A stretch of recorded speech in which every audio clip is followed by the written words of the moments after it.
pemahaman masyarakat Muslim tentang perkawinan Aisyah dengan Nabi Muhammad SAW itu hampir mayoritas mengatakan bahwa Aisyah itu menikah atau dinikahi oleh Rasul itu pada usia 7 tahun. Ketika Al-Quran turun, masyarakat Arab itu kan disebut masyarakat jahiliyah. Nah, masalahnya kita selalu menganggap masa jahiliyah itu bodoh. Bukan. Kenapa ya sikap Rasul yang anti kekerasan ini tidak menginspirasi kita gitu ya? Dan biasanya ketika sebuah wilayah itu mengalami proses islamisasi, maka perempuan adalah sasaran yang paling empuk. Tahu nggak apa kata para pemimpin kita di DPR?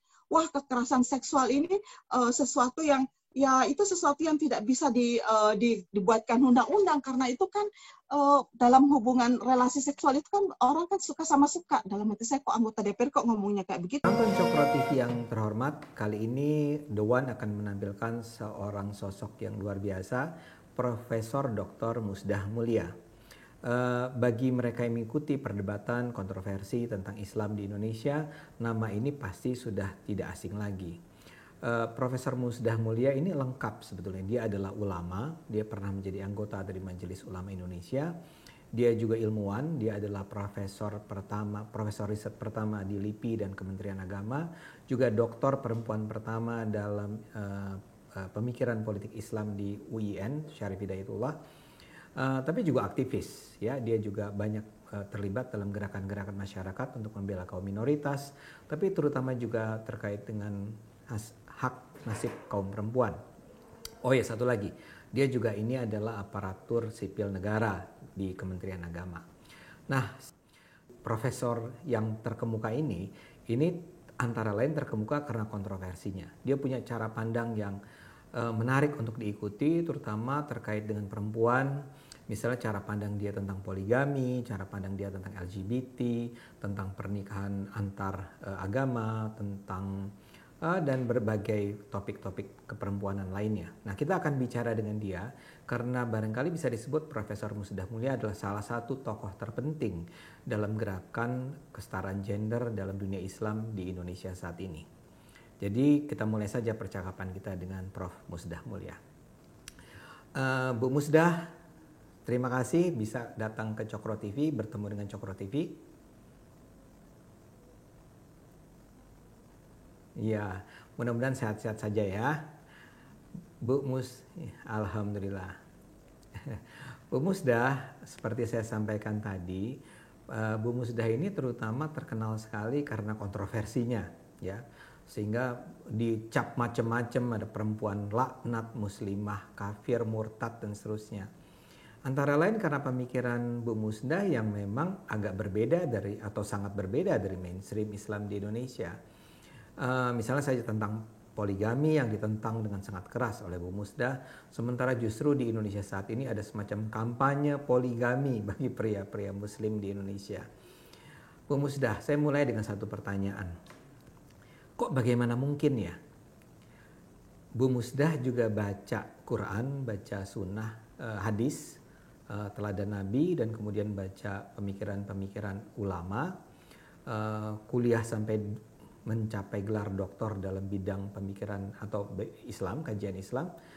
Tapi kemudian berbeda cara pandangnya dibandingkan mayoritas orang Islam di Indonesia barangkali. Sebetulnya ini pakai Al-Quran yang sama nggak sih? Pakai kumpulan hadis yang sama nggak sih? Atau gimana cara menjelaskan sehingga terjadi perbedaan yang ini? Dan barangkali Bu Musdah bisa kasih contoh satu dulu deh tentang perbedaan Bu Musdah, pemikiran Bu Musdah dengan barangkali pemikiran yang dominan di Majelis Ulama lah, contohnya begitu. Oh, iya, terima kasih Bang Ade. Saya itu sebetulnya kalau dikatakan sebagai tokoh yang kontroversial itu saya juga bingung ya, karena apa yang saya kemukakan ini adalah berasal dari pemahaman saya juga terhadap terhadap teks-teks Al-Quran dan juga kepada teks-teks sunnah ya, dalam bentuk hadis-hadis Nabi yang setelah saya melakukan screening, ini yang hadis yang sahih, betul-betul sahih. Karena itu saya nggak baca lagi hadis-hadis yang sudah dianggap dhaif ya oleh para ulama terdahulu. Nah, perbedaan saya dengan para ulama yang lain mungkin karena saya mencoba untuk terbuka untuk melihat kembali, karena kalau kita sudah mengunci diri kita bahwa semua apa yang telah disampaikan oleh para tokoh terdahulu, ya sepenuh apresiasi saya terhadap para ulama terdahulu. Ya jangan dikira saya tidak mengapresiasi, sepenuh apresiasi saya kepada para ulama terdahulu. Saya selalu menganggap bahwa interpretasi ya terhadap teks-teks suci, apakah itu terhadap Quran maupun terhadap hadis-hadis itu selalu terbuka. Mengapa? Karena interpretasi itu adalah ciptaan manusia. Ya sehebat apapun manusia, pasti ada celah-celah di dalamnya yang mungkin sudah tidak relevan ya, karena itu saya membaca teks-teks keagamaan terkait dengan poligami, ya tentang relasi gender, tentang kehidupan kita berbangsa dan bernegara, itu saya mencoba membaca ulang dan membaca ulang. Mungkin ini yang tidak ada di banyak orang, karena mereka sudah mendapatkan interpretasi seperti itu, dia menganggap itu sudah mutlak dan tidak berubah. Nah, bagi saya para ulama yang terdahulu itu sudah menetapkan landasan bagi bangunan peradaban Islam. Lalu kalian yang datang sesudah itu, lalu kita ini apa kontribusi kita gitu. Saya selalu mencari, loh kontribusi saya apa? Mereka sudah berpikir dan hasil pemikiran mereka itu sangat kita apresiasi, luar biasa. Tetapi apa yang mereka sudah lakukan itu hanya buat saya yaitu cocok untuk masa-masa mereka. Mungkin karena kita melihat bahwa interpretasi yang banyak beredar di masyarakat kita ini adalah interpretasi yang dibuat para ulama ya abad ke-9 Masehi. Islam turun abad ke-7. Jadi 2 abad setelah itu interpretasi itu sudah berkembang sedemikian rupa.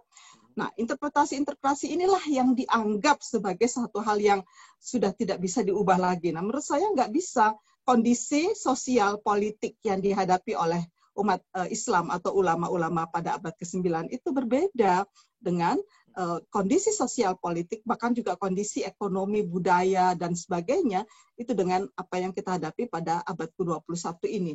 Karena itu saya mencoba ya membaca ulang, kemudian saya mengemukakan. Salah satu contoh misalnya ya, pemahaman masyarakat Muslim tentang perkawinan Aisyah dengan Nabi Muhammad SAW, itu hampir mayoritas mengatakan bahwa Aisyah itu menikah atau dinikahi oleh Rasul itu pada usia 7 tahun. Dan kelihatannya ini sepele ya, bahwa Rasulullah menikahi Aisyah pada usia 7 tahun. Sebetulnya perkawinan anak ini satu hal yang buat kami kelompok perempuan itu sebuah kondisi yang sangat memprihatinkan, karena hampir seluruh persoalan-persoalan sosial yang muncul di masyarakat itu bermula dari diizinkannya perkawinan anaknya. Nah, lalu saya menggali, benar nggak sih ya Aisyah itu menikah pada usia 7 tahun. Saya membaca banyak sekali literatur. Ternyata saya temukan bahwa satu-satunya hadis yang meriwayatkan tentang perkawinan Aisyah itu dalam usia 7 tahun hanya satu hadis. Tidak diriwayatkan oleh hadis-hadis yang lain. Nah, kalau seperti ini disebut dengan hadis ahad ya, satu-satunya hadis. Pertanyaan saya, kenapa ulama-ulama besar ya di zaman itu, karena ini hadis ini diriwayatkan oleh Hisham bin Urwah. Tentu kalau menurut kriteria Imam Bukhari, salah seorang pakar pemerhati hadis yang sangat luar biasa ya, saya sangat mengaguminya. Ya, tentu saja nama Hisham bin Urwah ini adalah seorang periwayat hadis yang sangat dobit itu artinya sangat terpercaya. Tetapi persoalannya setelah saya melakukan penelitian ya terungkap ya dalam banyak buku-buku yang sebelumnya juga para peneliti kontemporer juga melakukan penelitian, ya Hisham bin Urwah itu adalah seorang ulama yang sangat mumpuni. Persoalannya dia menyampaikan hadis itu ketika dia sudah dalam kondisi yang sangat uzur. Ya, dia mengalami semacam Alzheimer gitu ya, lupa ya. Jadi bukan salahnya Hisham bin Urwah menyampaikan hadis, tapi ada kondisi yang harus kita waktu itu dia sudah dalam kondisi yang sangat uzur dan dia mengalami demensia, sehingga hadis itu ya kita melihat bahwa hadis itu kok aneh. Cuma satu-satunya periwayat hadis yang meriwayatkan. Kenapa imam-imam besar di Madinah seperti Anas bin Malik itu nggak meriwayatkan itu? Bahkan ada satu pernyataan dari Anas bin Malik, ya seorang ulama besar juga yang selevel atau seangkatan dengan Hisham bin Urwah, dia mengatakan semua hadis yang diriwayatkan oleh Hisham bin Urwah ketika dia masih bertempat tinggal di Madinah sebelum pindah ke Irak itu boleh diterima. Tetapi setelah dia pindah ke Irak dan kondisinya sudah sangat renta begitu, itu sudah harus dikritisi kira-kira seperti itu. Nah, lalu saya melihat bahwa dari hadisnya itu sangat lemah. Lalu saya mencari data-data sejarah. Ternyata ada sejumlah data-data historis. Nah, ini persoalannya juga di kita nih umat Islam, kalau data-data historis itu hampir tidak pernah dijadikan landasan di dalam memahami agama. Padahal itu penting. Nah, dari data-data historis itu kita temukan bahwa perkawinan Nabi dengan Aisyah itu bukan dalam usia 7 tahun, melainkan dalam usia 17 atau 18 tahun. Ini kan menarik. Nah, apa yang saya kemukakan ini bukan sesuatu yang sebetulnya bukan sesuatu yang baru, tetapi pandangan-pandangan yang sudah kontemporer ini yang sudah dilakukan oleh beberapa ulama kontemporer seperti Muhammad Abduh dan beberapa pemikir moderat lainnya, itu tidak banyak dibaca di kalangan masyarakat kita. Kenapa? Karena ya terus terang saja Bang Ade, seberapa sih jumlah Muslim umat Islam yang sampai kepada pendidikan graduate gitu? Karena kalau kita melihat data statistiknya BPS, 80% penduduk Indonesia kan hanya mendapatkan pendidikan, lama pendidikannya kan hanya sekitar 7 tahun. Artinya apa? Bahwa rata-rata kita kan hanya sampai pendidikan kita kan hanya selevel kelas 1 SMP. Nah, itu pun juga pendidikan keagamaan yang kita terima mulai dari pendidikan tingkat dasar sampai pendidikan perguruan tinggi loh Bang Ade, ini pendidikan keagamaan kita tuh nggak kritis. Karena itu ya saya pikir perlu ada perombakan yang total di dalam pendidikan keagamaan kita, sehingga betul-betul dalam belajar agama yang kita kedepankan itu tetap nalar kritis, karena ini kan ilmu ya, ilmu agama. Tetap kita harus memperlakukannya sama dengan ilmu-ilmu yang lain. Critical thinking itu merupakan kunci utama. Oke. Bu Musdah, oke. Saya pegang dulu nih, kuncinya critical thinking. Tapi Bu Musdah tadi kan menggunakan contoh hadis ya. Ini buat para pembaca Cokro, hadis itu adalah ucapan Nabi ya, atau perilaku Nabi yang tercatat ya. Dan itu memang bisa saja kemudian diragukan kesahihannya. Kesahihan itu artinya validitasnya. Ya, tapi kan sekarang kita mulai dari Al-Quran dulu nih, Bu Musdah ya. Makanya saya tanya, ini memang Qurannya sama nggak sih yang dibaca Bu Musdah sama yang lain, orang-orang ulama lain? Karena gini, misalnya saja, saya kasih contoh, poligami Bu Musdah. Kalau boleh nggak Bang Ade, sebelum kita masuk ke poligami, masuk ini dulu persoalan perkawinan anak dulu. Nah, saya akan melihat ya di dalam Al-Quran itu jelas sekali loh Bang Ade, bahwa kriteria yang dikatakan dewasa bahwa orang itu boleh menikah itu ada 2 syarat loh di dalam Al-Quran dikatakan, yaitu syaratnya itu balighah dan arsyidah. Balighah itu artinya kematangan biologis, kematangan fisik. Rasyidah itu adalah kematangan emosional, bahkan juga kematangan spiritualitas. Karena itu menurut saya kalau kita menggunakan teks Al-Quran dengan menarik ya 2 syarat ini, itu nggak mungkin kan orang boleh menikah usia 7 tahun gitu ya. Jadi nggak konsisten malah ya. Betul. Iya. Oke, tapi kembali nih. Ini karena jadi gini, kalau itu kan Bu Musdah mengatakan justru ada dalam Al-Quran ya. Tapi sekarang kan ceritanya kan begini. Umat Islam diajarkan untuk percaya bahwa Al-Quran itu adalah ayat Allah. Jadi pasti benar. Beda dengan hadis kan. Nah di dalam Al-Quran itu ada ayat yang bicara tentang pernikahan poligami itu. Yang bila kau tidak, si pria-pria di Muslim ini bisa menikah 2 atau 3 atau 4. Jadi dalam pandangan sebagian besar umat Islam barangkali, loh itu kan dalam Al-Quran sudah jelas-jelas dinyatakan diizinkan atau bahkan dianjurkan karena Nabi sendiri istrinya lebih dari 1. Sementara Bu Musdah itu dengan secara tegas berulang-ulang men-challenge argumen tersebut. Nah itu gimana Anda bisa menjelaskan dengan Al-Quran sudah jelas-jelas bilang bahwa poligami itu diizinkan atau dianjurkan, dengan perilaku Nabi yang memang poligami, kemudian malah justru di-challenge oleh Bu Musdah. Silahkan Bu.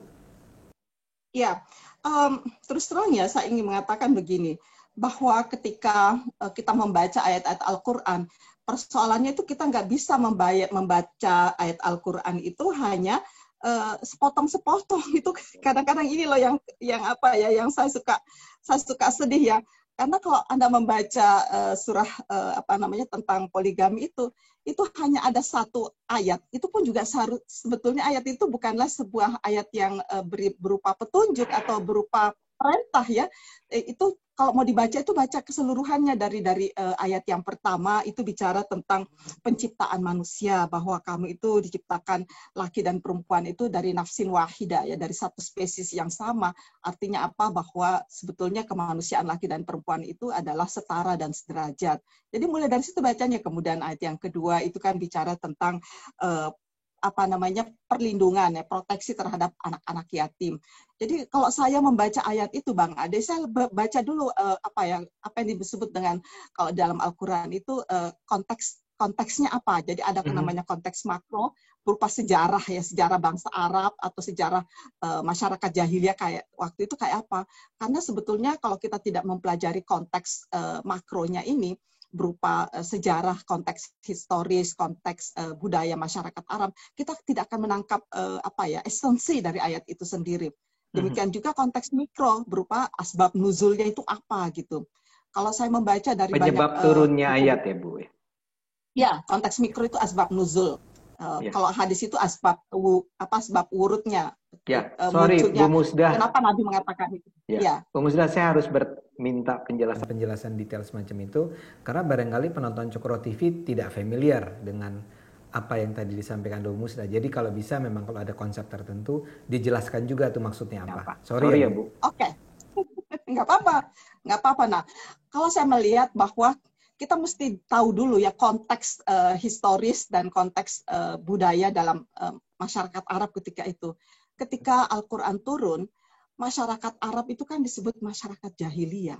Nah, masalahnya kita selalu menganggap masa jahiliyah itu bodoh, bukan.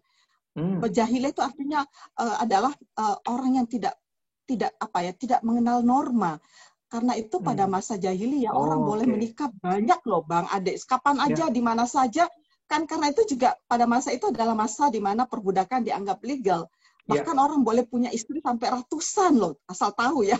Karena ada satu hadis Nabi itu yang ceritanya seorang pemimpin suku Damas itu di Damaskus itu ingin masuk Islam, lalu Nabi bertanya, istrimu berapa? Dia mengatakan lebih dari 200 kan, dia mengatakan gitu. Nabi mengatakan ya, bisa nggak kamu ambil 4 saja, lalu sisanya kamu merdekakan, kira-kira begitu.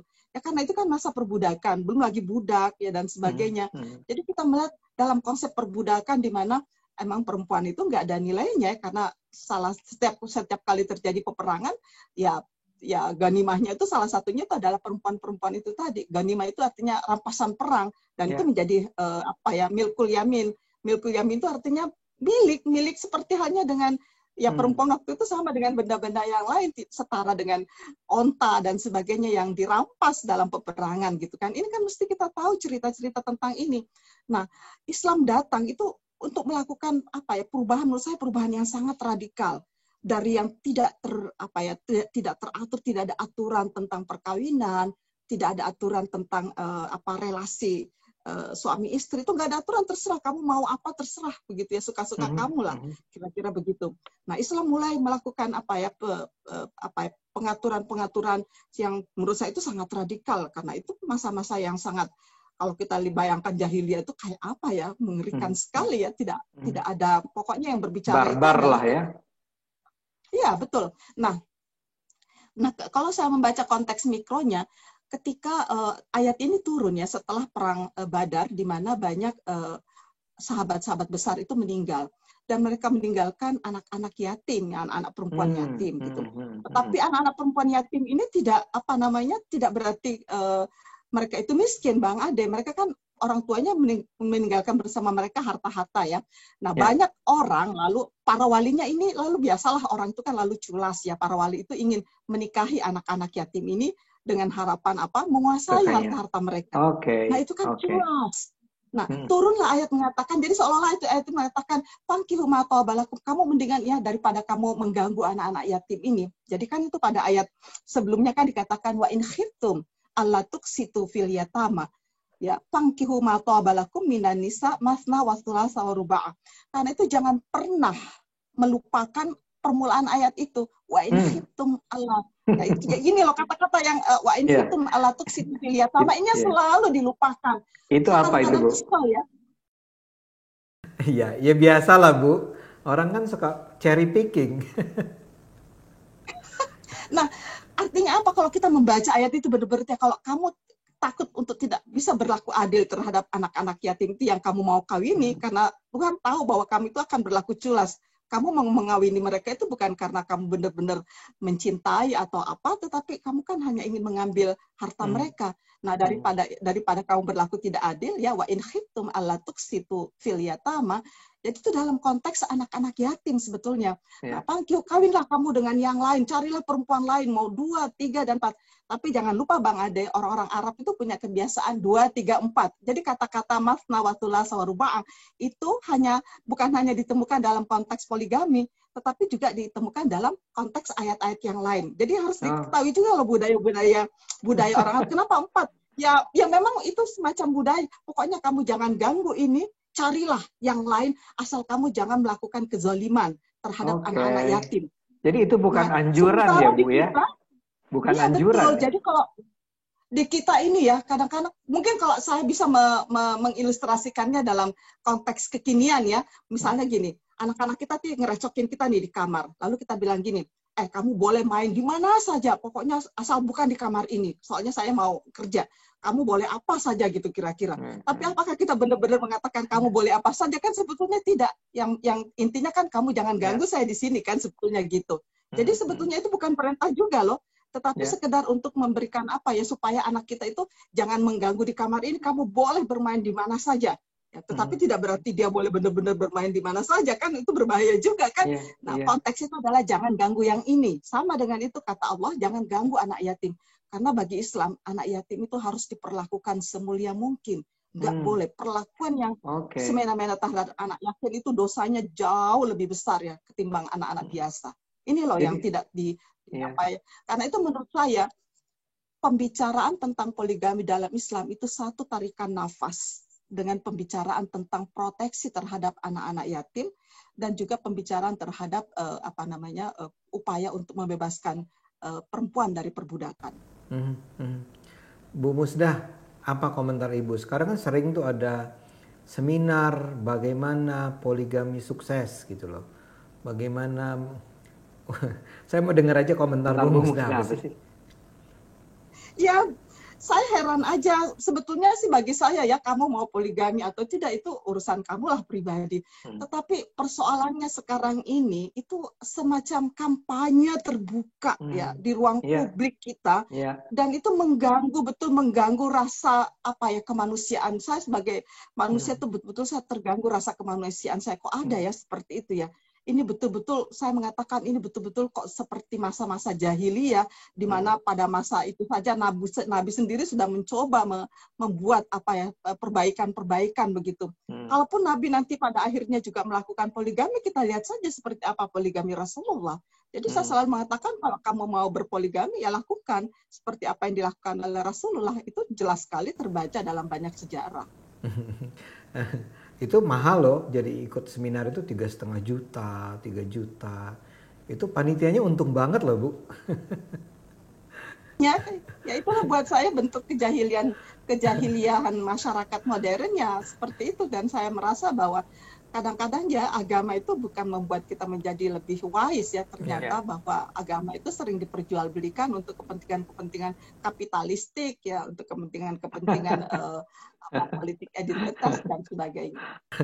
Bu, tapi dari cerita yang tadi disampaikan oleh Ibu Musdah penjelasan, jadi pada dasarnya barangkali kita bisa bilang jangan pernah baca ayat-ayat Islam itu, Al-Quran maksud saya, dan plus hadis dan plus sunnah itu secara literal. Barangkali itu kunci juga ya Bu ya? Sangat.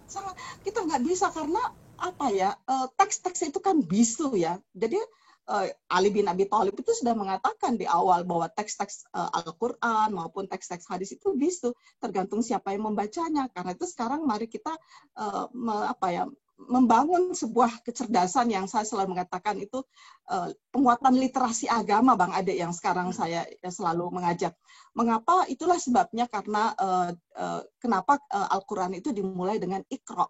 Nah, kata-kata Iqra ini, Bang Ade, bukan sekedar membaca atau menulis, tetapi Iqra itu kalau saya melihat ya kata-kata qara'a di dalam lisanul Arab itu, kata qara'a itu artinya adalah membaca, kemudian mengerti, ya, memahami, lalu kemudian menghayati dan mengambil ya pesan-pesan moral yang ada di dalam di balik ayat-ayat itu untuk diimplementasikan di dalam kehidupan nyata sehari-hari. Itu namanya Iqra. Itulah sebabnya Bang Ade di dalam kehidupan kita nggak ada tuh musabaqah qiraatil Quran ya.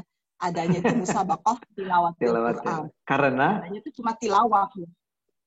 Kalau musabaqah Ya, jadi apa tadi? Qiraatil Quran itu nggak ada, wah susah itu, karena itu perlombaan untuk bagaimana kita betul-betul mampu menghayati dan mengimplementasikan ayat-ayat Quran itu dalam kehidupan nyata sehari-hari. Oh, gitu. Tapi kalau musabaqah interpretasi Quran kan menarik juga, Bu. Nggak kalau misalnya ada musabaqah, tapi orang masing-masing yang diperagakan adalah interpretasi, kan menarik tuh, Bu. Implementasi, ya itu lebih susah sih, Bu. Bu, tapi saya mau bilang gini.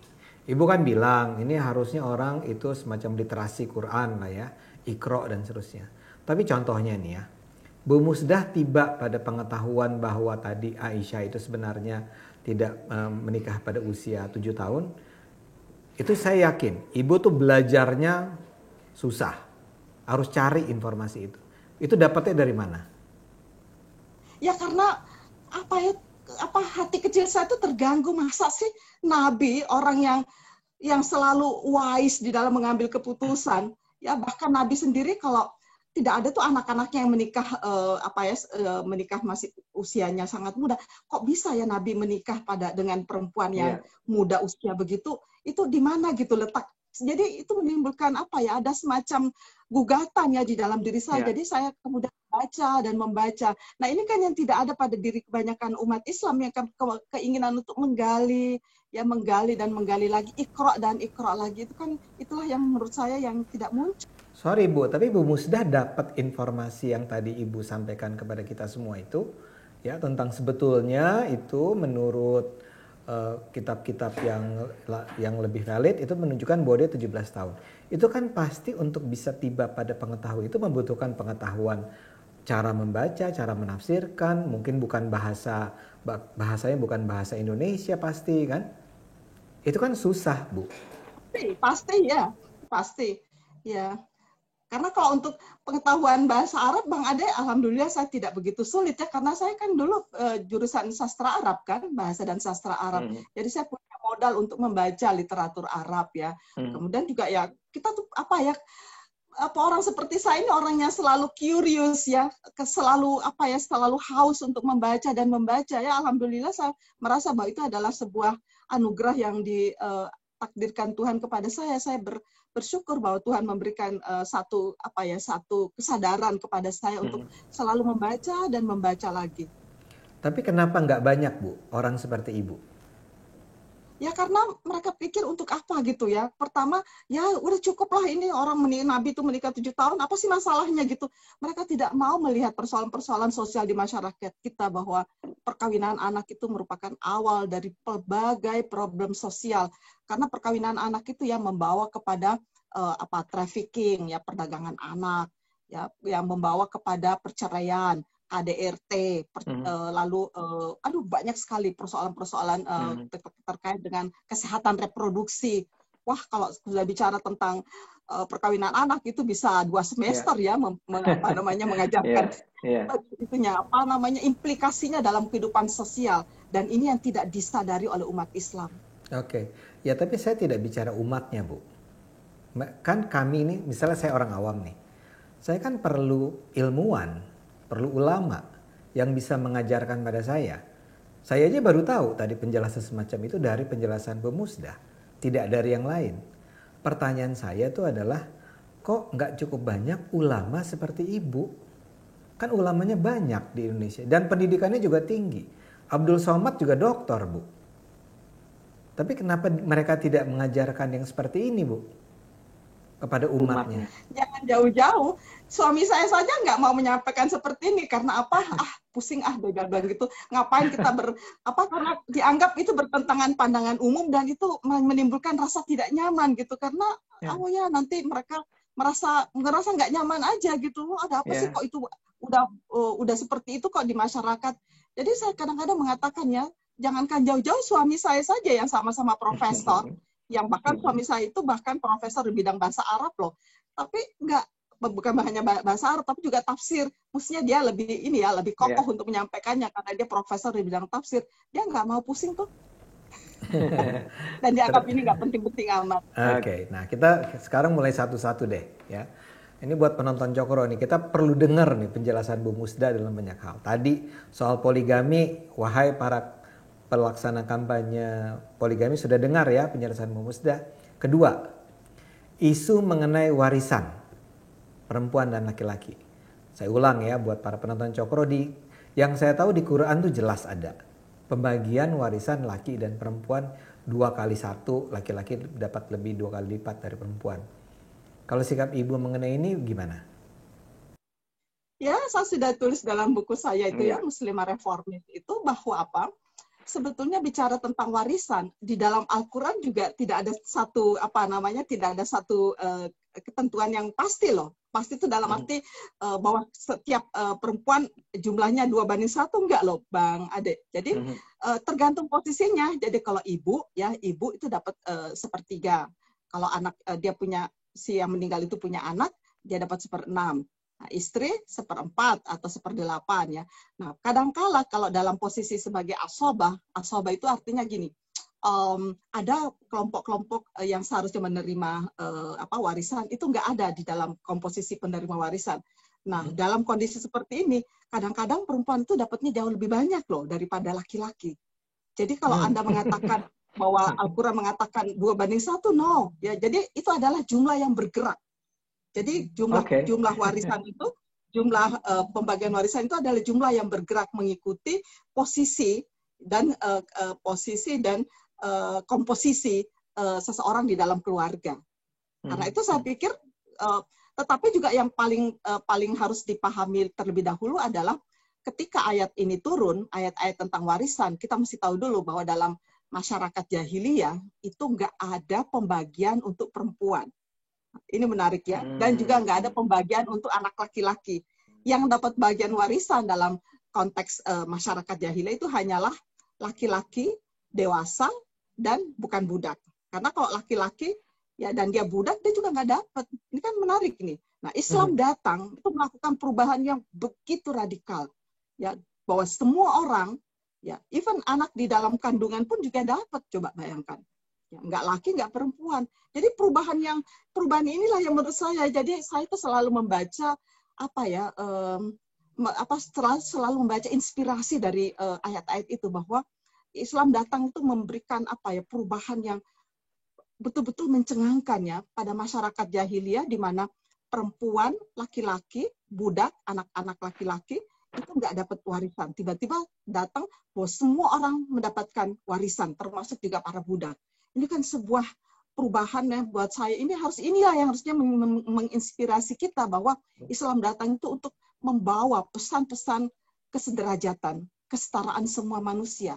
Ya, bahwa jumlah perempuan waktu itu belum setara dengan laki-laki. Ya, mungkin menurut saya itu adalah karena kondisi ekonomi ketika itu di mana perempuan belum memiliki juga kontribusi yang seperti sekarang kan di dalam kehidupan keluarga. Mungkin ketika itu tidak banyak perempuan yang bekerja, karena itu kontribusinya di dalam ekonomi keluarga ya hanya segitu. Tetapi buat saya perubahannya itu adalah dari tidak menerima warisan sampai dia menjadi penerima warisan. Dan satu lagi Bang Ade, posisi perempuan pada masa jahiliyah itu adalah sama dengan barang. Jadi kalau Bang Ade meninggal, istrinya itu bisa diwarisi oleh keluarga. Coba bayangkan. Dia adalah objek. Nah, Islam datang mengakui ya bahwa perempuan itu bukan objek, dia adalah subjek yang bahkan menerima warisan. Karena itu saya selalu melihatnya konteks-konteks seperti ini sehingga saya betul-betul memahami ya Allah, Islam ini buat saya ini luar biasa yang membuka mata peradaban kita bahwa perempuan itu adalah makhluk mulia yang juga harus diperlakukan sebagai subjek. Jadi Bu Musdah punya cara pandang bahwa sebetulnya ayat-ayat itu tidak mesti diterapkan sebagaimana tertulis dalam kitab suci tersebut. Sebelum itu cocok untuk pada masa-masa itu ya, tetapi kok di mana perubahan-perubahan itu terjadi karena juga Al-Quran juga memberikan contohnya kepada kita, ketika begini dapatnya segini, ketika begini dapatnya segini. Dia ada clause-clause ya yang dicontohkan. Jadi saya tidak membuat sebuah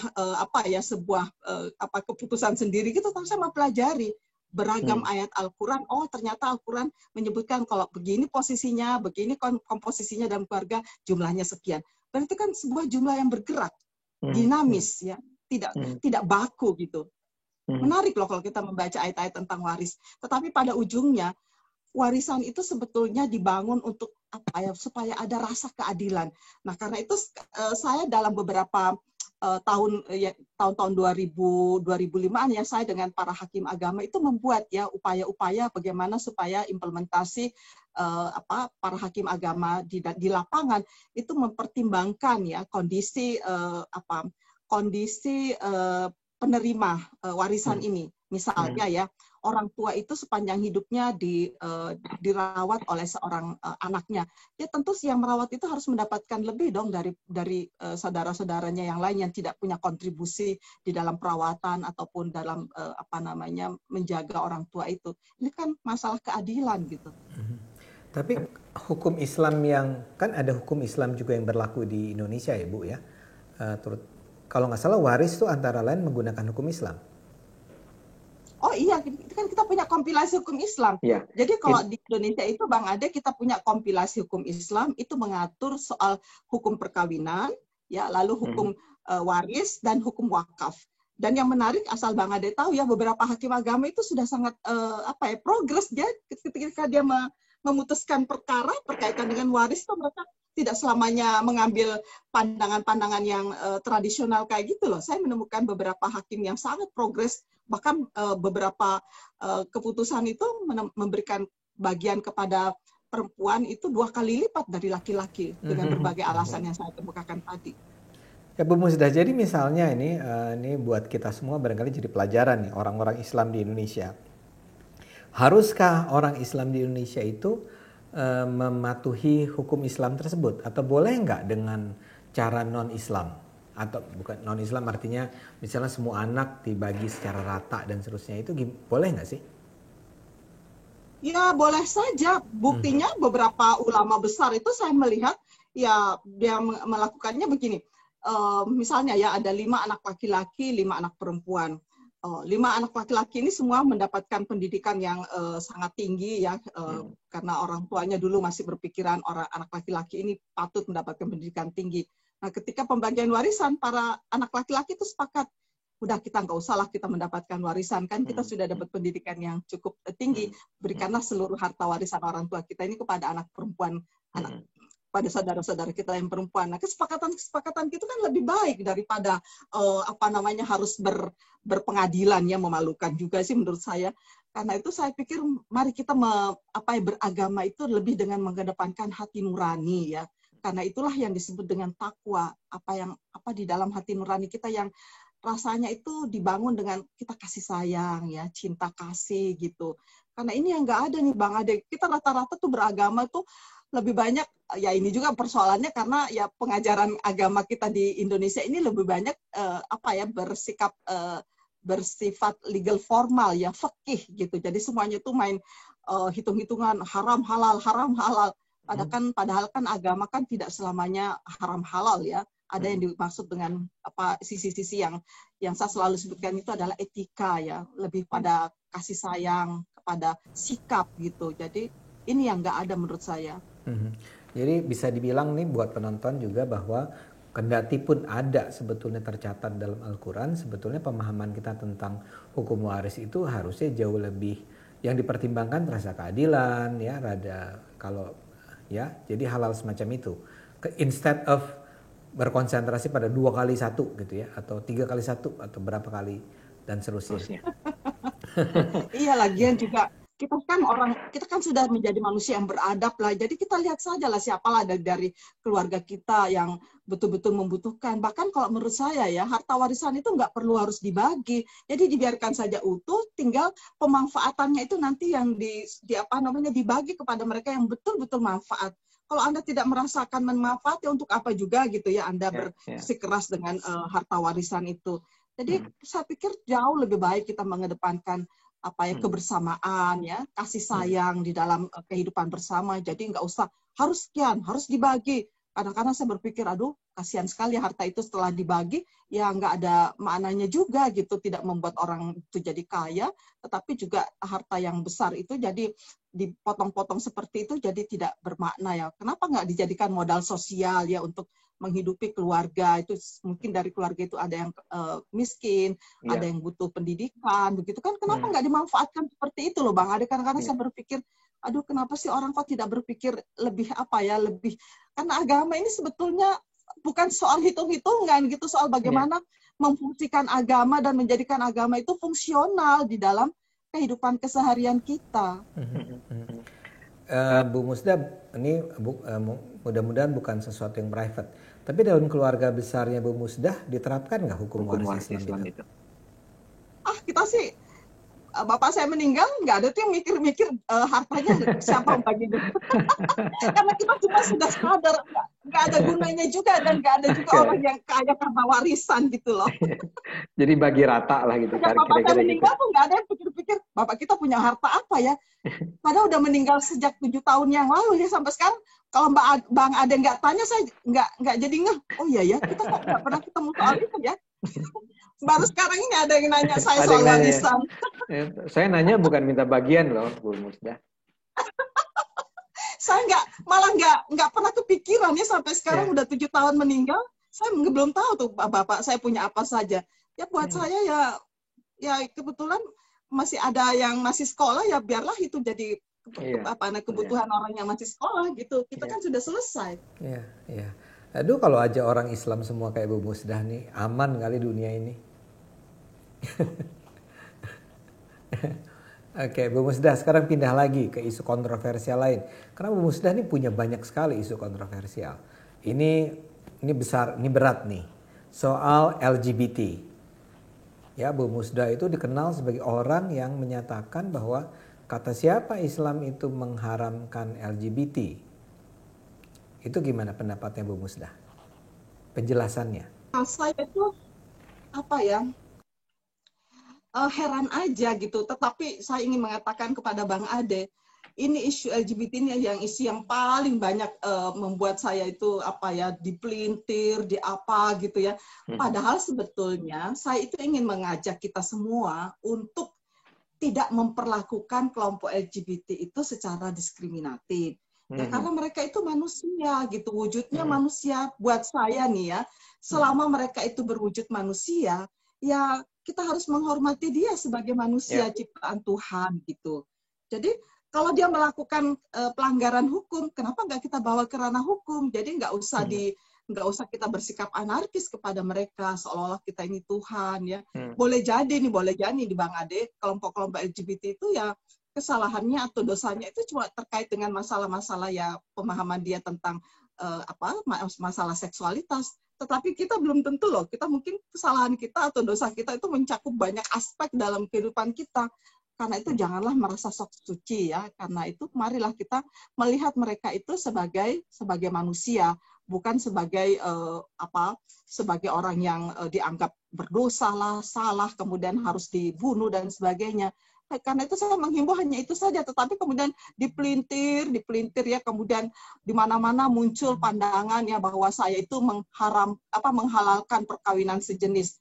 Saya pikir wah hebat juga ya saya, karena bagi saya yang boleh mengharamkan dan menghalalkan itu hanya Allah, bukan manusia, bukan juga MUI gitu ya. Jadi heran juga nih orang-orang ini kok bisa-bisanya ya membuat pelintiran-pelintiran, tapi saya nggak pernah tidak pernah menanggapi, karena buat saya saya ingat sekali kata Gus Dur ya, saya selalu berkonsultasi kepada Gus Dur, kata Gus Dur, nggak usah layanilah yang begitu-begitu, nggak usah buang-buang energi untuk melayani kelompok-kelompok yang nggak waras gitu katanya. Tetapi ya akhirnya juga saya saya tidak pernah menanggapi betul ya, mereka mencaci maki, bahkan buat karikatur yang sangat serem loh terhadap saya. Jadi seolah-olah saya itu berada di neraka, lalu ada setan-setan yang berlidah panjang di sekitar saya, kayak dalam hati saya ini orang kok kreatif banget ya, tetapi ya begitulah. Bu Musda tadi mengatakan yang berhak menghalalkan, mengharamkan pernikahan sejenis itu Allah ya. Memang nggak ada ya dalam Al-Quran tuh larangan untuk menikah sesama jenis. Ya, yang saya baca itu, bahkan kalau saya mau kalau Anda baca itu di dalam ayat-ayat Quran itu menarik loh. Kata-kata zauj itu kan dalam Al-Quran, dalam bahasa Arab itu bisa berarti laki, bisa berarti perempuan. Zauj itu artinya Bang Ade, suami atau istri. Jadi sebetulnya dalam Al-Quran itu zauj itu artinya couple ya, pasangan. Menarik loh, itu liberal banget loh kita membaca Al-Quran. Kata teman saya yang orang Pakistan itu mengatakan, Musta kalau kamu baca Al-Quran itu liberal sekali. Jadi pasangan itu bisa laki, bisa perempuan. Itu kan menarik kan? Saya kurang paham. Saya kurang paham. Nah, kan di dalam Al-Quran itu Bang Ade, kata-kata zauj itu kan artinya pasangan. Azwajikum. Kan? Ya. Begitu kan? Ya. Misalnya dalam konteks pasanganmu gitu ya? Ya, pasanganmu. Ya, pasanganmu artinya zauj itu di dalam Al-Quran bisa berarti suami, bisa berarti istri. Ini menarik ya di dalam Al-Quran. Jadi artinya apa? Bahwa Al-Quran itu liberal sekali, bahwa zauj itu nggak selalu berarti perempuan. Ya, tetapi yang saya ingin katakan kepada kita semua dalam konteks LGBT people ini adalah kalaupun kamu meyakini bahwa perkawinan sejenis itu adalah haram, ya silakan Anda meyakini itu. Tetapi jangan Anda menghalangi orang lain. Misalnya saya ketemu dengan kelompok LGBT people itu di Cape Town ya, sebuah organisasi gay ya di sana itu mereka mengaku sebagai gay Muslim, tetapi juga mengembangkan ya perkawinan sejenis karena Cape Town itu Afrika Selatan ya, South Africa itu melegalkan ya perkawinan sejenis ya. Tetapi buat saya mari kita menghargai menghargai orang lain yang memiliki pandangan yang berbeda. Tapi perlu saya ulang nih, jadi tidak ada Bu ya dalam Al-Quran larangan terhadap pernikahan sejenis. Kalimat itu nggak ada. Nggak ketemu hadisnya. Yang ada itu adalah yang selalu menjadi acuan dalam larangan ini, itu adalah selalu ayat-ayat yang bicara tentang kisah Nabi Lut. Kalau Bang Ade baca buku saya itu judulnya seksualitas yang memahami fungsi, arti dan itu diterbitkan tahun 2015. Nah, di situ saya katakan, saya mengulas atau melakukan kajian terhadap ayat-ayat yang berbicara tentang kisah Nabi Lut. Nah, saya menemukan apa yang dikemukakan di dalam kisah Nabi Lut itu adalah larangan tentang kekerasan seksual dalam arti rape. Jadi nggak boleh. Jadi bahkan kalau saya membaca kisah Nabi Lut itu sebetulnya pengikut Lut itu yang melakukan rape itu sebetulnya mereka itu biseksual. Jadi Al-Quran mengatakan, kenapa kamu meninggalkan istri-istri kamu lalu kamu melakukan kekerasan seksual terhadap tamunya Nabi Lut ya. Jadi kan itu dikecam. Jadi saya membaca bahwa hampir seluruh kajian terhadap kisah Nabi Lut ini di kajian kontemporer, Anda bisa baca buku-bukunya Aminah Wadud ya, Asma Barlas, siapa lagi beberapa tokoh yang kontemporer sekarang ini, itu semua sepakat mengatakan bahwa yang terjadi pada masa Nabi Lut itu adalah kekerasan seksual. Itulah yang dilarang. Saya melihat ya bahwa setiap nabi itu kan polanya sama nih Bang Adep. Jadi kalau saya melihat pola kenabian itu sama. Jadi nabi itu biasanya diutus pada masyarakat yang kekejiannya itu sudah melampaui batas. Nah, masyarakat itu beda-beda. Ada yang kekejiannya itu dalam hal timbangan, ya seperti pada Nabi Saleh ya. Lalu Nabi Musa itu kepada Fir'aun, ya, yang lain-lain begitu. Nah, Nabi Lut ini adalah kepada kekejian yang berkaitan dengan seksualitas. Jadi pada waktu itu kekejiannya itu luar biasa. Nah, Nabi Lut datang menyampaikan ajaran Tuhan, tapi polanya itu kan selalu sama. Sebagian masyarakat itu menolak. Lalu kemudian azab Tuhan datang. Ya sama seperti itu. Jadi mulai dari Nabi Nuh ya yang paling banyak cerita tentang itu, dan Nabi. Nah, pada Nabi Muhammad ini menarik loh. Kalau kita membaca, Nabi Muhammad juga ketika berada dalam kondisi yang sangat-sangat genting, ketika dia datang ke Taif ya, Taif untuk berdakwah, lalu masyarakat Taif itu meresponnya dengan kekejian, melempari dia batu dan sebagainya. Lalu kan malaikat Jibril kan turun. Kamu mau ya, katanya, ya Rasul, kamu mau saya timpakan azab kepada masyarakat Taif yang memperlakukan kamu secara keji. Saya bisa mengangkat gunung-gunung di sekitar sini untuk saya timpakan kepada mereka. Tetapi Rasulullah itu kan adalah sangat sangat pro kepada kekerasan. Nggak mau penyelesaiannya itu dengan kekerasan. Rasulullah mengatakan jangan melakukan itu. Saya tidak ingin mereka itu ditimpakan azab, karena saya masih percaya bahwa generasi mereka nanti akan menerima dakwah Islam. Nah, apa yang saya ingin katakan bahwa kenapa ya sikap Rasul yang anti kekerasan ini tidak menginspirasi kita gitu ya.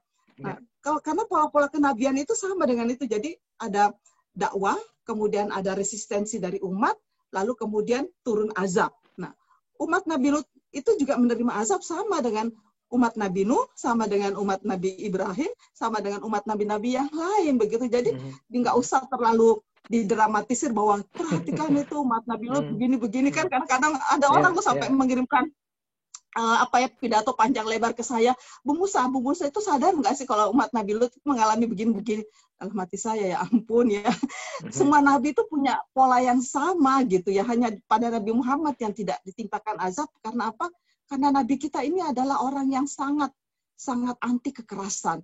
Ya, karena itu saya pikir ya tidak mesti juga sih kita menyelesaikan masalah itu dengan kekerasan. Saya selalu ikut kepada Rasulullah. Nah, yang seperti ini yang tidak banyak terungkap di masyarakat kita. Betul. Jadi sebetulnya intinya adalah tadi, kalau saya boleh emfasis, adalah pada kekerasan seksual itu yang diperangi ya oleh Islam ya. Kalau kekerasan seksual sih nggak ada toleransi lah ya. Nah, kekerasan seksual itu yang harus kita pelajari sekarang, apa bentuknya, seperti apa. Karena ya seperti undang-undang kekerasan seksual yang sedang kita kembangkan ini, dan ini sudah 6 tahun loh Bang Ade. Tahu nggak apa kata para pemimpin kita di DPR? Wah, kekerasan seksual ini sesuatu yang tidak bisa dibuatkan undang-undang, karena itu kan dalam hubungan relasi seksual itu kan orang kan suka sama suka. Dalam hati saya, kok anggota DPR kok ngomongnya kayak begitu ya. Nah, bentuk-bentuk kekerasan seksual yang kita jabarkan di dalam undang-undang anti kekerasan seksual itu kan sangat jelas Bang Ade. Di situ nggak boleh ada pelecehan seksual ya.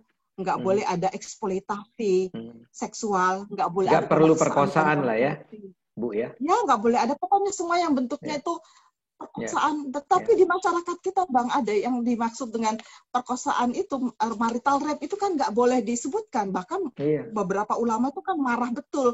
Kenapa? Karena menurut dia ya sebagai istri kamu nggak boleh dong menolak begitu. Dan hati saya, ya Allah, kok bisa ya pandangan seperti ini muncul dari seorang ulama ya? Bu Musda, tapi kan ada hadisnya yang bilang perempuan kalau nggak mau menerima ajakan suami itu dikutuk oleh malaikat.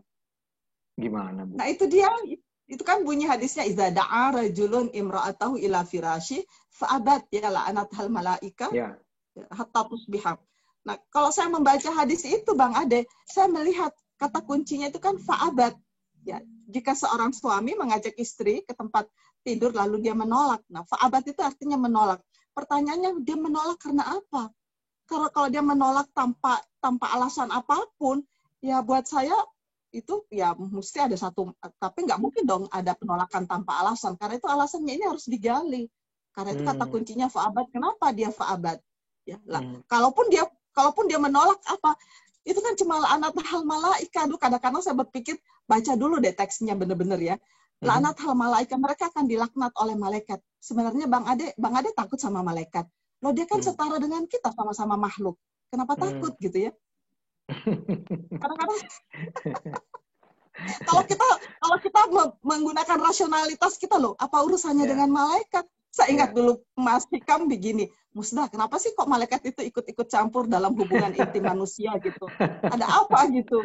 Loh, kalau kita berpikir itu kan, tetapi tahu nggak Bang Ade, dalam ceramah-ceramah tausiah perkawinan, saya sering tuh kalau dengerin ya, tiba-tiba nanti yang memberikan tausiah itu biasanya kan laki-laki. Hati-hati ya kalian para istri, harus mau melayani suami, karena kalau tidak nanti kalian akan dilaknat oleh Allah Subhanahu wa taala. Saya itu langsung protes, Pak Ustadz, itu dalam hadisnya itu yang melaknat itu cuma malaikat, jadi bukan Allah. Lagian juga laknatnya beda kan, ya. Nah itu kan suka didistorsi seperti itu Bang. Jadi kalau kita harus benar-benar kita nih sebagai orang, mungkin bagi orang lain itu nggak masalah. Saya itu kalau dengerin orang ceramah, saya perhatikan betul ini orang ngomong apa gitu ya. Itulah sebabnya kadang-kadang ya suami saya suka bilang gini, kamu nanti kalau di acara itu jangan suka protes-protes ya, karena nggak enak. Saya bilang, enggak, saya mesti protes, saya bilang begitu, karena kalau dia ngomong sembarangan, saya mesti interupsi, saya katakan begitu. Ibu Musda interupsi beneran? Interupsi? Oh iya, saya beneran. Pernah saya beneran interupsi, karena itu yang menikah itu keponakan saya gitu, yang saya besarkan secara. Terus dia mengatakan, kamu akan dilaknat oleh Allah seumur hidup lagi, bukan begitu. Padahal saya katakan, Pak Ustadz itu kan di hadisnya hanyalah laknat hal malaika. Yang melaknat itu malaikat. Hatta tusbiha, sampai subuh. Jadi kalau diajaknya jam 4 pagi, tinggal 1 jam, nggak masalah lah buat saya. Tapi yang jelas, yang menarik buat saya bahwa Ibu Musda menginterupsi khotbah nikah itu kan, harus ya justru ya. Harus. Ya, harus kita semuanya itu harus mau speak up. Karena kalau kita semuanya diam kayak gini Bang Ade, kenapa agama kita ini terlihat seperti ini, nggak, kadang-kadang memalukan gitu ya kalau menurut saya, adalah karena kita sebagai orang beragama itu terlalu banyak diam, ya silent majority kita ini. Saya mulai paham nih kenapa Ibu disebut perempuan laknat oleh kelompok-kelompok seberang. Bikin susah Ibu, ini orang lagi pernikahan kok diganggu. Oke, ini juga isu yang juga ramai. Pernikahan antar agama. Betul, Ibu termasuk orang yang percaya itu adalah sesuatu yang diizinkan, pernikahan antar beda agama. Saya nggak tahu ya orang-orang itu gimana membacanya ya, karena yang saya pahami ya, saya sudah pernah klarifikasi nih dengan ulama-ulama di MUI juga, bahwa kenapa sih sebetulnya mereka itu dilarang menikah beda agama.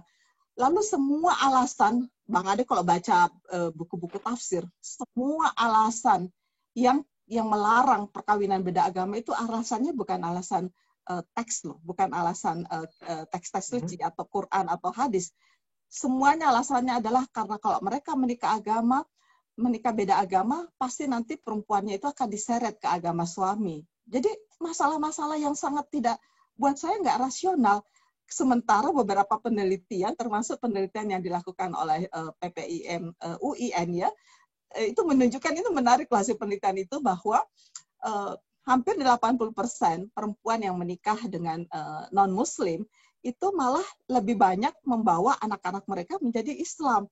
Jadi bahkan itu sampai merekomendasikan sebaiknya perempuan-perempuan yang imannya kuat itu sebaiknya menikah dengan non-Islam agar supaya dia bisa dakwah gitu kan. Saya bilang, ini nggak benar juga nih rekomendasinya, kalau saya sih nggak setuju kayak begitu. Ngapain sih mengajak-ngajak orang masuk ke agama kita ya, nggak perlu juga lah gitu ya. Kita sudah cukup banyak nih, bahkan kebanyakan menurut saya. Karena itu menurut saya bukan nggak ada alasan. Nah, yang ada di dalam Al-Quran itu Bang Ade adalah larangan menikah dengan orang kafir. Larangan menikah dengan orang-orang musyrik. Nggak ada yang mengatakan larangan menikah dengan orang beda agama. Cuma diinterpretasikan bahwa yang dimaksud dengan kafir itu adalah beda agama. Ini kan problem besar buat saya. Karena Bu Musda nggak setuju dengan itu. Kafir itu non-muslim. Iya, karena di dalam, bahkan pernah ada satu disertasi ya di UIN, itu benar-benar ini satu disertasi yang ditulis oleh sahabat saya, almarhum Profesor Haripudin Cawidu ya, itu dia menemukan bahwa kata kafir dalam Al-Quran itu punya 48 makna. Itu kan menarik. Pertanyaannya kenapa kok dibawa-bawa kepada beda agama? Karena kata kafara itu artinya kan cover ya dalam bahasa Inggris ya, cover. Menutupi. Tutup. Nah, bagi saya orang-orang kafir itu lebih cocoknya adalah orang yang tertutup hatinya ya dari kebenaran. Nah, bagi saya koruptor itu adalah kafir yang betul-betul kafir, nyata kafirnya. Karena itu saya memang nggak setuju orang menikah dengan kafir ya, karena orang kafir itu ya hatinya kan tertutup oleh kebenaran. Bagi saya, anak saya misalnya mau kawin sama koruptor, wah jangan deh, mendingan kamu kawin sama orang yang tidak punya apa gitu, yang penting dia, karena bagi saya koruptor itu sebuah dosa yang sangat besar. Jadi dimulai dari definisi. Iya, definisi. Jadi tetapi di masyarakat kita selalu kita mengatakan kafir itu adalah di luar Islam. Ini juga problem besar loh sebenarnya Bang Ade. Kenapa? Karena kita selalu punya semacam semacam excuse bahwa saya ini bukan kafir karena saya ini Islam kan, gitu. Nah, pemahaman seperti ini membuat kita tidak kehilangan kewaspadaan. Jangan-jangan kita sudah kafir nih karena kita salah satu kafir itu maknanya adalah kita tidak mensyukuri nikmat Tuhan. Kita kafir loh itu karena kita tertutup hati kita untuk bersyukur kepada nikmat-nikmat Tuhan. Jangan-jangan kita sudah kafir, tapi karena umat Islam itu selalu mengatakan kafir itu adalah orang yang di luar Islam, dia kehilangan kewaspadaan bahwa jangan sampai dia sudah kafir tapi dia selalu menganggap orang lain kafir. Itu loh. Karena itu saya selalu hati-hati menggunakan kata kafir. Jangan-jangan saya sendiri yang kafir. Bu Musda, jelas ini berseberangan dengan banyak sekali ulama di Indonesia. Itu sudah berakibat nggak sama Ibu? Akibat itu maksudnya apa? Ya apa? Ada efeknya nggak? Cara pandang Ibu ini kan Ibu suarakan dengan terbuka. Oh iya yang namanya bahwa saya itu mendapatkan cacian, makian itu sih biasa ya. Buat saya sih saya nggak pernah hiraukan itu karena saya selalu ingat pesan Gus Dur, jangan buang-buang energi untuk merespon ya hal-hal seperti itu. Saya selalu berpikir positive thinking bahwa mereka yang tidak sependapat dengan saya, yang membuli saya, ya mereka itu nggak mengerti aja. Jadi saya nggak perlu menanggapi itu semua, buang-buang waktu dan buang-buang energi, nggak usah, biarkan saja. Pada akhirnya ya sejarah akan melihat ya. Saya selalu percaya pada keadilan Tuhan ya. Jadi alhamdulillah loh Bang Ade, orang-orang yang banyak memusuhi saya tahun-tahun ketika CLDK AHI tahun berapa ya, itu tahun 2004. Sekarang itu udah pada nggak ada loh, heran saya. Nggak ada artinya apa? Ya, sebagian sudah meninggal, sebagian lagi nggak tahu kemana. Itu soal buat penonton Cokro, itu counter legal drafting ya, Bu ya? Iya, counter legal draft kompilasi hukum Islam tahun 2004 yang menawarkan sebuah bentuk hukum Islam yang egaliter dan progres untuk masa sekarang ya, sangat demokratis. Itu diserang waktu itu tahun 2004, 2005 Bu ya, itu luar biasa terhadap Bu Musdah. Tapi nasibnya si draft itu kemana Bu sekarang? Oh, draft itu sekarang menjadi bahan pelajaran di Harvard University di Islamic Law-nya. Menarik kan? Diajarkan juga di Aga Khan University di London. Jadi menurut saya justru negara-negara yang berkeadaban itu memandang penting loh hasil-hasil penelitian begini dan mereka mengajarkannya di mahasiswanya. Jadi saya selalu mengatakan kasihan juga ya di kita karena takut lalu nggak mau mempelajarinya. Ya bodoh aja jadinya gitu. Dan sebagian meninggal. Tapi beberapa dosen, tapi alhamdulillah juga saya mendengar laporan beberapa tahun terakhir ini beberapa dosen di bidang hukum Islam itu mengajarkan itu di kelas dan menurut dia nggak ada resistensi itu dari mahasiswa, oke saja, ya sepanjang itu diajarkan secara secara kritis gitu ya. Alhamdulillah menurut saya ya nggak apa-apa itu diajarkan saja. Itu dan bisa salah diakses, satu pasal ini, kenapa? Bisa diakses. Oh itu bisa diakses karena itu kan terbuka, sudah banyak di buku-buku dan juga di jurnal-jurnal. Dan yang menarik salah satu pasal tentang perubahan minimal usia kawin itu kan sudah menjadi keputusan pemerintah nih terbaru keputusan Mahkamah Konstitusi bahwa usia perkawinan laki dan perempuan ya sudah sederajat ya, sudah setara sama-sama 19 tahun. Nah, itu kan mengikuti counter legal draft yang ditawarkan 2004 buat saya sih ya nggak apa-apa. Saya kira dengan perjalanan zaman dan dinamika kehidupan saya yakin bahwa itu akan diterima pada akhirnya. Ya memang lambat, tetapi ya pada akhirnya kita akan berubah. Luar biasa, Ibu optimis banget. Nah, ini satu lagi tapi Bu ya. Salah satu hal yang menarik dari Bu Musdah adalah Bu Musdah itu berjilbab. Ya, jadi walaupun dibilang laknat lah, dibilang apa, tapi kan faktanya Ibu Musdah itu muslimah yang berjilbab. Nah, saya ingin tanya komentar Ibu tentang sebuah fenomena yang menarik. Dalam barangkali 10-20 tahun terakhir ini kan tumbuh ya gerakan jilbab ini. Semakin banyak perempuan berjilbab. Saya nggak tahu apakah mayoritas atau minoritas ya, tapi jumlahnya sangat banyak. Dan dengan akibat juga tapi bahwa mereka yang tidak berjilbab itu seperti ada juga praktek-praktek diskriminasi di kampus misalnya, mereka yang tidak berjilbab dibicarakan tanda petik to some extent seperti dibully gitu ya. Ibu melihat itu enggak, atau apa pendapat Ibu mengenai kecenderungan ini? Saya kira ini kecenderungan jilbabisasi ini bukan hanya di Indonesia loh Bang Ade. Karena ketika saya berada di Mesir tahun 93-94 ya, 2 tahun itu saya melihat juga di waktu itu di Mesir itu masih satu-satu yang pakai jilbab. Di jalanan itu hampir saya melihat bahwa aduh susah kita ketemu, kalaupun kita ketemu orang berjilbab itu malah mereka itu adalah Kristen Koptik ya, yang Kristen Ortodoks yang ada di sana kan. Iya, jadi aneh juga, tetapi ketika 10 tahun kemudian saya datang ke Mesir, ternyata sudah mulai mayoritasnya orang pakai jilbab. Jadi saya pikir proses jilbabisasi ini bukan hanya di Indonesia, tetapi melanda seluruh dunia Islam. Ini mungkin juga akibat dari proses setelah revolusi Iran tahun 1979 yang kemudian membawa ide Islamisasi yang kuat. Dan biasanya ketika sebuah wilayah itu mengalami proses Islamisasi, maka perempuan adalah sasaran yang paling empuk. Kenapa? Karena ya karena kalau mentargetkan perempuan sebagai sasaran itu pertama kan resistensinya ya nggak banyak, karena orang berpikir ya nggak apa-apa lah perempuan jadi objek, nggak masalah gitu. Yang kedua ya ini paling cepat gitu upaya-upaya untuk Islamisasi, hanya 5 menit Anda suruh berjilbab udah langsung kelihatan gitu. Jadi proyek-proyek Islamisasi itu akan terlihat kalau urusannya dengan jilbab. Dulu pernah saya menantang tuh teman-teman di Aceh. Kalau Anda betul-betul ingin membangun syariah Islam di Aceh, kenapa Anda tidak memulainya dengan membangun pendidikan yang berkualitas dan terjangkau untuk seluruh masyarakat Islam di sana?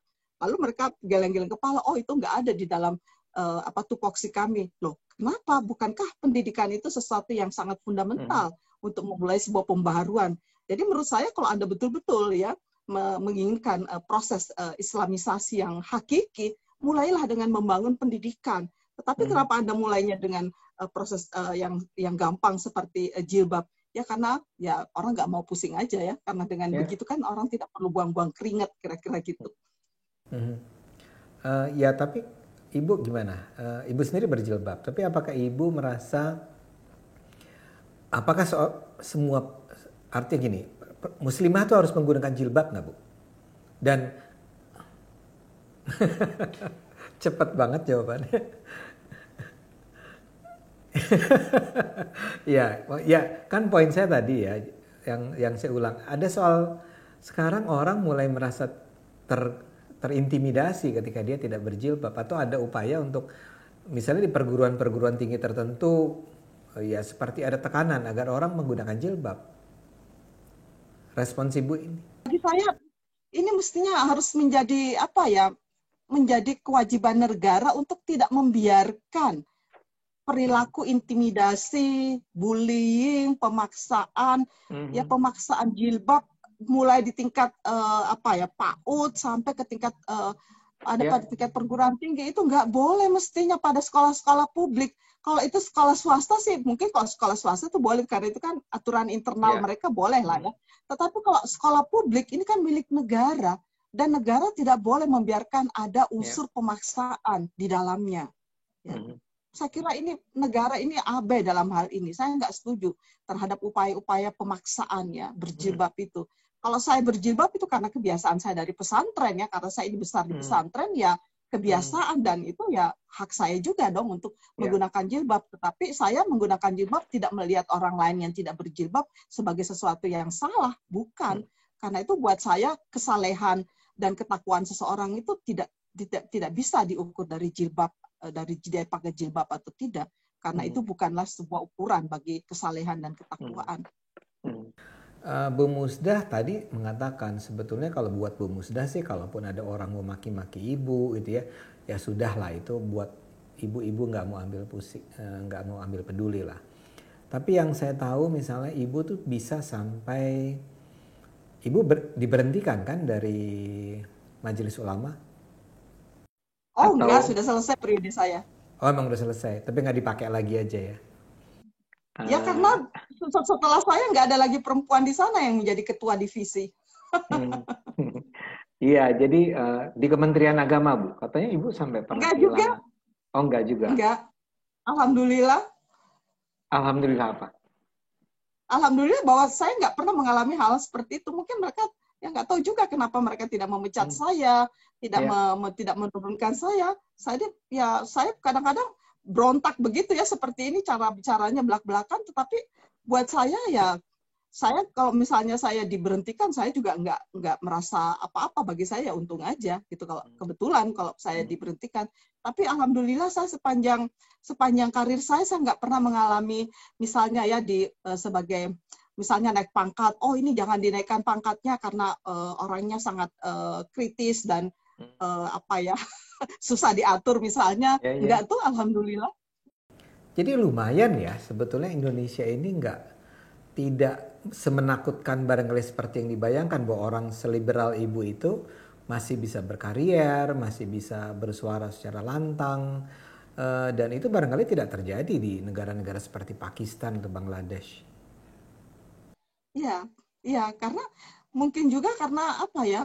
Saya selalu berharap ada ulama-ulama besar yang mumpuni, yang bisa mengkanter atau yang meluruskan ya pandangan-pandangan saya. Selama ini nggak pernah juga ada tuh, Bang Ade, nggak pernah. Yang ada tuh malah yang dari kerocok-kerocok aja, yang sewot gitu. Ini istilahnya serem nih, ulama-ulama kerocok-kerocok. Jadi lawannya nggak level lah Bu ya. Saya nggak pernah mendapatkan teguran ataukah semacam oh ya Musdah kamu harus begini, nggak pernah tuh saya menunggu dari ulama-ulama sekaliber Pak Quraish Shihab misalnya, nggak tuh dari pimpinan NU, pimpinan Muhammadiyah, nggak pernah tuh ada seperti mereka semua akrab dengan saya, nggak ada masalah. Ibu jangan gunakan contohnya Quraish Shihab dong. Quraish Shihab sih kurang lebih ya liberal kayak ibu dong. Ini misalnya ketika di MUI dulu, itu nggak ada teguran dari ulama-ulama MUI. Wow, hebat dong ya. Bagus. Ini hal yang menarik. Tapi tetap buat saya menarik untuk mempelajari kenapa sih ibu menjadi seprogresif ini. Pertama, ibu tuh tradisinya NU. Ya. Ibu itu datang dari Sulawesi Selatan, sebuah daerah yang kita kenal justru sebagai daerah Islam yang konservatif. Apa sih sebenarnya proses yang menjadikan ibu bahkan dari pesantren yang sangat tradisional ya, Salafi gitu. Oh gitu ya. Nah iya, jadi gimana Bu ceritanya? Boleh nggak di-share cerita Ibu? Ya mungkin yang membedakan saya dengan yang lain itu adalah karena saya di samping sebagai scholar ya, mendapatkan anugerah yang bisa melanjutkan pendidikan sampai ke tingkat yang paling tinggi ya, saya juga berjumpa dengan orang-orang seperti Cak Nur ya, itu dosen saya ya. Jadi kalau orang lain mungkin kenal Cak Nur sekedar saja. Ya, kalau saya itu benar-benar saya itu muridnya di Pasca Sarjana UIN Jakarta. Dan intens ya pertemuan saya dengan beliau, dengan apalagi dengan Gus Dur waktu itu sebagai ketua Fatayat NU ya. Saya itu kan satu periode dengan Gus Dur menjadi PBNU ya, 2 periode itu. Jadi saya benar-benar punya perjumpaan dengan orang-orang besar ini secara intens ya. Lalu juga karena saya aktif di ICRP, di mana ICRP itu adalah sebuah organisasi lintas iman, saya punya kesempatan berjumpa dengan tokoh-tokoh agama di berbagai agama, berbagai kepercayaan, bahkan di tingkat internasional ya. Nah, perjumpaan-perjumpaan seperti ini banyak mengubah loh, Bang Ade. Mungkin itu ya yang paling banyak saya rasakan, perjumpaan saya dengan banyak tokoh di tingkat internasional ini benar-benar yang membuka mata saya, membuka wawasan saya tentang pentingnya sebuah perubahan ya di dalam melihat agama kita atau juga melihat kemanusiaan kita. Nah, saya kalau kembali ke pesantren Bang Ade, pesantren saya di Asadiasana, ya mungkin saya bertemu dengan kolega saya 40 tahun yang lalu, saya tidak mengharapkan mereka bisa berubah seperti saya karena dia tidak mengalami semacam proses proses perjumpaan dan proses dialog yang intensif seperti yang saya alami. Karena itu kalau saya melihat mereka masih berpandangan seperti 30 tahun yang lalu ketika kami bersama-sama di pesantren, ya saya sangat memaklumi. Karena itu menurut saya selain kita menggali ilmu ya di perguruan tinggi, tetapi juga penggalian ilmu itu tidak bisa hanya seperti yang kebanyakan orang ya menemukan menggali ilmu itu dengan pandangan yang tidak kritis, karena saya betul-betul berada pada satu titik di mana waktu itu pasca sarjana itu dipimpin oleh Profesor Harun Nasution, seorang pionir ya pendidikan Islam tingkat tinggi di Indonesia, dan orangnya itu sangat-sangat liberal. Dan saya berkaca betul, tetapi jangan salah, Profesor Harun itu sangat liberal, tetapi juga sangat tawadu, dan bahkan menurut saya dia itu adalah seorang sufi yang benar-benar hakiki ya. Dan ini banyak orang yang tidak memahami beliau dalam arti yang sesungguhnya. Nah, dalam perjumpaan-perjumpaan seperti ini saya belajar, oh ternyata banyak hal yang harus kita ubah di dalam kehidupan keagamaan kita. Karena kalau tidak ya kita akan beragama tapi agama kita itu tidak membawa manfaat ya bagi diri kita juga bagi alam semesta. Itu yang saya rasakan. Bu Musda, jadi bisa dibilang sebetulnya kalau kita bicara tentang momentum, sebetulnya momen yang membawa Bu Musda menjadi sedemikian percaya pada beragama secara kritis itu UIN dan pertemuan dengan Gus Dur. Bukan hanya UIN, tetapi perjumpaan dengan banyak tokoh, tokoh-tokoh bahkan di tingkat internasional ya banyak sekali.